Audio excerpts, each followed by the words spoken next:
So hey everybody, welcome back to my channel learn by strategy. आज हम पढ़ने वाले हैं नेचुरल वेरिएशन इन क्लाइमेट के बारे में। देखो, इससे पहले वाली वीडियो में हमने क्लाइमेट चेंज के बारे में पढ़ा था, क्यों होता है, क्या कॉजेज़ हैं। ठीक है, तो कॉजेज़ में हमने दो चीज़ें पढ़ी थी, natural causes and anthropogenic which is human causes.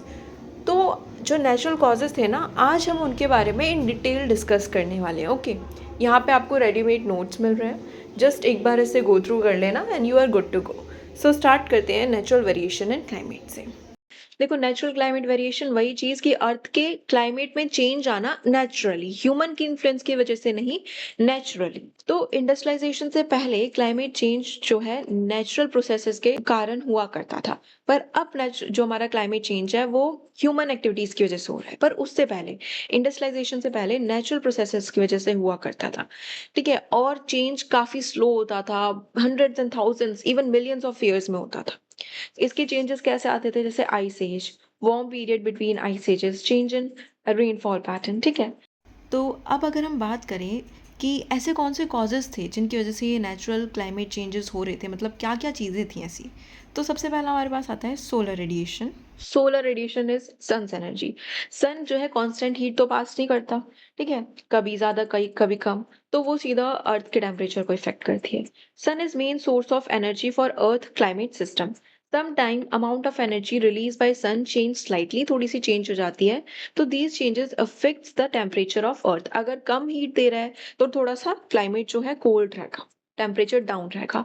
वहीं अगर चेंज जो सन रेज है, हीट है, वो बहुत ज्यादा आ रही है, एनर्जी जो रिलीज कर रहा है वो बहुत ज्यादा कर रहा है, तो टेम्परेचर अप हो जाएगा। ओके, नेक्स्ट है वॉल्केनिक इरप्शन।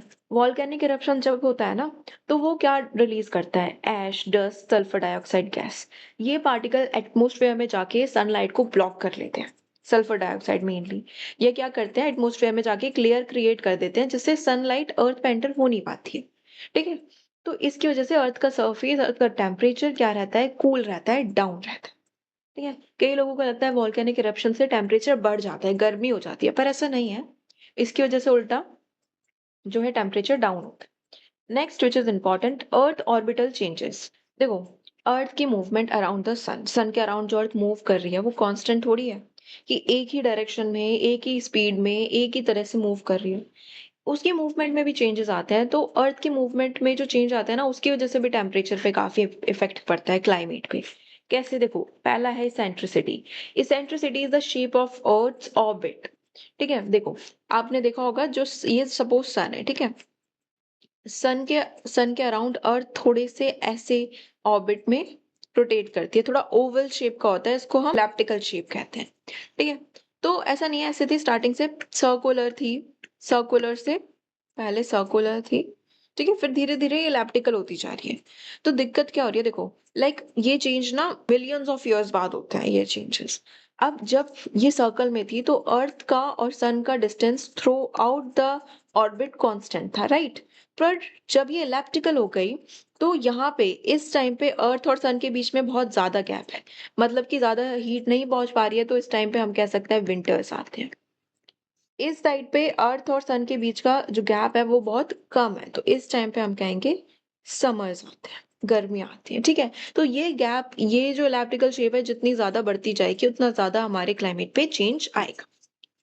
फिर हमारा होता है टिल्ट। देखो, टिल्ट आपको पता है, अर्थ का जो अर्थ है ना, वो ऐसे 90 डिग्री पे नहीं है, थोड़ा सा टिल्टेड है, right.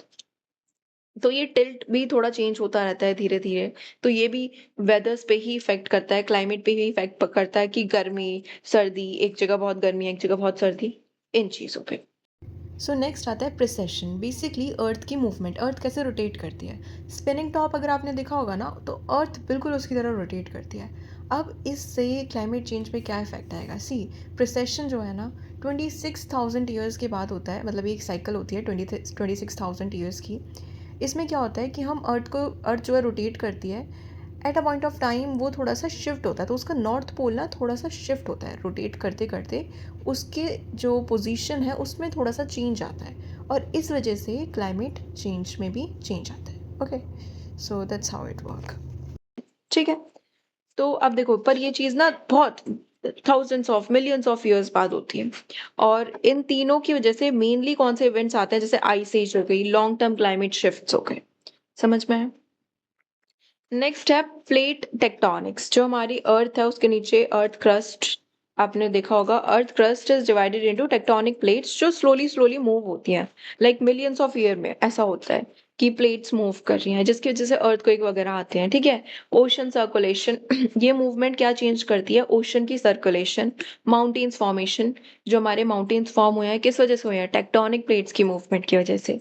Distribution of land and water, these changes influence global climate pattern. जैसे कि एग्जांपल में देखो, formation of mountain ranges can change wind and rainfall pattern.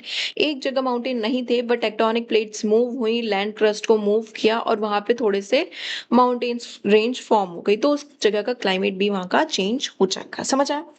तो इस तरीके से टेक्टोनिक प्लेट्स भी जो हमारा क्लाइमेट है उसको चेंज करवाती है।